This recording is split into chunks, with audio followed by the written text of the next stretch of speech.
جب کوئی انسان استغفراللہ کہتا ہے تو اس کے جواب میں اللہ کیا فرماتے ہیں؟ استغفراللہ پڑھتے وقت بندے کے ساتھ کیا ہوتا ہے؟ کہیں آپ یہ غلطی تو نہیں کرتے؟ حضرت محمد صلی اللہ علیہ وسلم نے فرمایا، فرمان مصطفیٰ صلی اللہ علیہ وسلم ہے، خدا کی قسم میں دن میں 70 سے زیادہ مرتبہ اللہ سے استغفار کرتا ہوں اور اس کی بارگاہ میں توبہ کرتا ہوں۔ بہت سارے لوگوں کی زبان پر استغفر اللہ کے الفاظ ہوا کرتے ہیں۔ کوئی غلط بات ہوئی تو انہوں نے استغفر اللہ پڑھا تو لوگ استغفر اللہ کہنے کے عادی ہو جاتے ہیں۔ استغفر اللہ کا مطلب ہے کہ اے اللہ تو ہمیں بخش دے۔ صرف استغفر اللہ کہہ دینے سے آپ کی توبہ قبول نہیں ہوتی، کیونکہ استغفر اللہ عام طور سے جو لوگ بولتے ہیں وہ ان کی زبان پر رٹے ہوئے الفاظ ہیں، تو بس وہ استغفر اللہ ان کی عادت میں ہے، تو عادت میں ہونے کی وجہ سے اگر کوئی انسان استغفر اللہ بول رہا ہے تو اس سے اس گناہوں کی بخشش نہیں ہوگی۔ آپ صلی اللہ علیہ وسلم نے فرمایا، گناہوں پہ شرمندہ ہونا توبہ ہے، اور جب کوئی انسان اللہ کی بارگاہ میں توبہ کرتا ہے تو اللہ تعالیٰ 7ویں آسمان سے پہلے آسمان پر آ کر ایک خاص نگاہ ڈالتا ہے، ایک توجہ فرماتا ہے اور بندے سے کہتا ہے، میرے بندے آؤ، میں کب سے تیرے انتظار میں تھا، لوٹ آؤ اپنے رب کی مرضی کی طرف، لوٹ آؤ اپنے رب کی مغفرت کی طرف۔ ایک جگہ اللہ فرماتا ہے، اے لوگو ایسی جنت کی طرف دوڑو جس کی چوڑائی اور لمبائی آسمان و زمین کے برابر ہے، اور اپنے رب کی مغفرت کی طرف دوڑو۔ تو اس لیے جب کوئی بندہ اللہ تعالیٰ کے سامنے توبہ کرتا ہے یا استغفر اللہ پڑھتا ہے تو اللہ تعالیٰ 70 مرتبہ جواب میں اس کو لبیک کہتا ہے۔ ایک شخص تھا، 70 سال تک وہ یا سنم یا سنم یا سنم کہتا رہا، اپنے معبودوں کو پکارتا رہا، تو ایک مرتبہ اس کی زبان پھسلی اور اس کی زبان سے یا سنم کی جگہ یا سمد نکل گیا۔ یا سمد اللہ کا نام ہے جس کا معنی ہے بے نیاز، تو اللہ تعالیٰ نے 70 مرتبہ اس کے جواب میں لبیک کہا۔ ایک روایت میں آتا ہے کہ 70,000 دفعہ اللہ تعالیٰ نے لبیک کہا، یعنی اے میرے بندے تیرا رب حاضر ہے، کیا چاہتا ہے؟ تو فرشتوں نے کہا کہ مولا یہ بندہ تجھے نہیں پکار رہا ہے، یہ تو یا سنم کر رہا تھا، دھوکے سے اس کی زبان سے تیرا نام نکلا، بلکہ یہ تو تجھے جانتا ہی نہیں ہے، یہ تو ساری زندگی یا سنم کرتا رہا۔ تو اللہ تعالیٰ نے فرمایا کہ اے فرشتوں خاموش ہو جاؤ، اور فرمایا کہ مجھے معلوم ہے کہ یہ مجھے نہیں پکار رہا، لیکن دھوکے سے ہی صحیح، لیکن اس نے اپنے معبود حقیقی کو پکارا تو ہے۔ اگر میں نے بھی اس کے سوال پر اس کو جواب نہ دیا تو پھر مجھ میں اور ان میں کیا فرق رہے گا جس کو یہ 70 سال سے پکار رہا ہے۔ کوئی بندہ دھوکے سے بھی رب کو پکارتا ہے تو اللہ تعالیٰ اس کے لیے ثواب بھی لکھتا ہے اور اس کی طرف متوجہ بھی ہو جاتا ہے۔ تو اگر ایسے ہی کسی انسان کی زبان پر استغفر اللہ جیسے الفاظ رہتے ہیں تو یہ بے فائدہ نہیں ہے بلکہ بہت اچھی چیز ہے، اور اگر انسان نے اس نیت سے استغفر اللہ پڑھا کہ اس نے جو گناہ کیے ہیں ان کی معافی مل جائے تو اس کے تمام گناہوں کو اللہ تعالیٰ معاف فرما دیتا ہے۔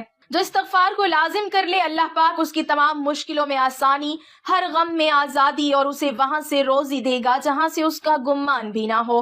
استغفار سے دلوں کا زنگ دور ہو جاتا ہے۔ بندہ اپنے گناہوں سے توبہ کرتا ہے تو اللہ کریم لکھنے والے فرشتوں کو اس کے گناہ بھلا دیتا ہے، اسی طرح اس کے اعضاء یعنی ہاتھ پاؤں کو بھی بھلا دیتا ہے اور زمین سے اس کے نشانات بھی مٹا دیتا ہے، یہاں تک کہ قیامت کے دن جب وہ اللہ پاک سے ملے گا تو اللہ پاک کی طرف سے اس کے گناہوں پر کوئی گواہ نہ ہوگا۔ حضرت سیدنا حسن بصری رحمت اللہ علیہ کے پاس ایک شخص آیا اور اس نے خشک سالی کی شکایت کی۔ آپ رحمت اللہ علیہ نے اسے استغفار کرنے کا حکم دیا۔ دوسرا شخص آیا، اس نے تنگ دستی کی شکایت کی تو اسے بھی یہی حکم فرمایا۔ پھر تیسرا شخص آیا، اس نے اولاد نہ ہونے کی شکایت کی تو اس سے بھی یہی فرمایا۔ پھر چوتھا شخص آیا، اس نے اپنی زمین کی پیداوار کم ہونے کی شکایت کی تو اس سے بھی یہی فرمایا۔ حضرت ربیع بن صبی رحمت اللہ علیہ وہاں حاضر تھے۔ انہوں نے عرض کی، آپ کے پاس چند لوگ آئے اور انہوں نے مختلف حاجتیں پیش کی، آپ نے سب کو ایک ہی جواب دیا کہ استغفار کرو۔ تو آپ رحمت اللہ علیہ نے ان کے سامنے یہ آیات پڑھی جن میں استغفار کو بارش، مال، اولاد اور باغات کی عطا ہونے کا سبب فرمایا گیا ہے۔ تو میں نے کہا، اپنے رب سے معافی مانگو، بے شک وہ بڑا معاف فرمانے والا ہے، تم پر موسلا دار بارش بھیجے گا اور مال اور بیٹوں سے تمہاری مدد کرے گا اور تمہارے لیے باغ بنا دے گا اور تمہارے لیے نہریں بنائے گا۔ بندہ کسی گناہ کو اللہ تعالیٰ کی نافرمانی جان کر اس کے کرنے پر شرمندہ ہوتے ہوئے رب سے معافی مانگے اور آئندہ کے لیے اس گناہ سے بچنے کا پکا ارادہ کرے اور اس گناہ کی تلافی کے لیے کوشش کرے. مثلا نماز قضا کی تھی تو اب ادا بھی کرے گا.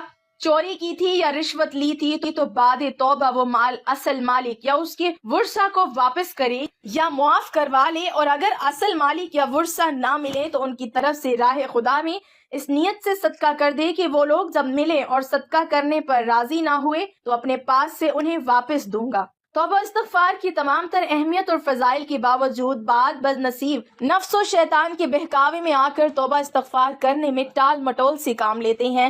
توبہ کا موقع ملنا بھی بہت بڑی سعادت کی بات ہے.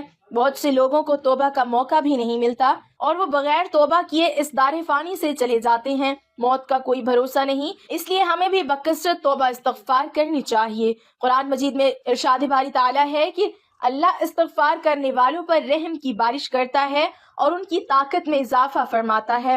اللہ رب العزت قرآن مجید میں ایک جگہ فرماتے ہیں کہ اور میں نوح علیہ السلام نے اپنی قوم سے کہا اپنے رب سے اپنے گناہ بخشواؤ اور معافی مانگو، وہ یقیناً بڑا بخشنے والا ہے.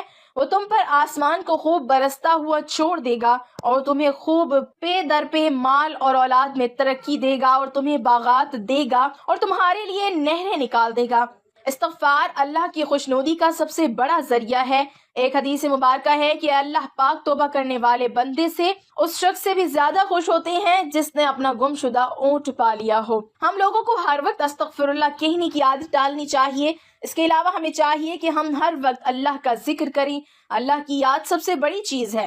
آپ صلی اللہ علیہ وسلم نے فرمایا کہ اٹھتے بیٹھتے چلتے پھرتے اللہ کا ذکر کیا کرو. جو لوگ اللہ کا ذکر کرتے ہیں زندہ ہیں اور جو اللہ کا ذکر نہیں کرتے وہ مردہ ہیں بلکہ مردار ہے. ہماری زبان ہر وقت اللہ کی یاد سے تر رہنی چاہیے.